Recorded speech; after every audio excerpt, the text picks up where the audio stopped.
এই মোনা, রান্না হয়ে গেছে, তাড়াতাড়ি চল, খাবি চল। কি রান্না করেছো মা আজকে? হ্যাঁ, বাঁধাকপির চচ্চড়ি, মূলো ভাজা আর ফুলকপি দিয়ে আলু দিয়ে মাছের ঝোল। তাড়াতাড়ি চল, খাবি চল। হ্যাঁ, প্রতিদিন এক রান্না, বমি চলে মা আসছে। বলছি কি, আজকে না আমার সকাল ধরে পটি হচ্ছে। কি? তো সকাল থেকে পটি হচ্ছে, তুই আমাকে বলিসনি? ভুলে গেছিলাম তোমাকে বলতে।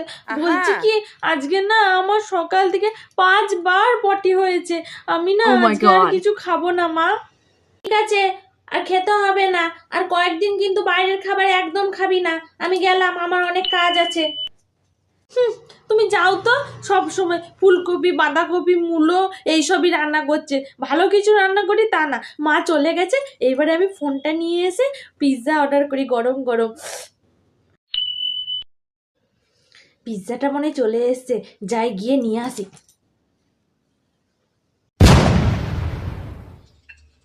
মায়ের হাতের রান্না তোমার একদম ভালো লাগে না, না? Uh-oh.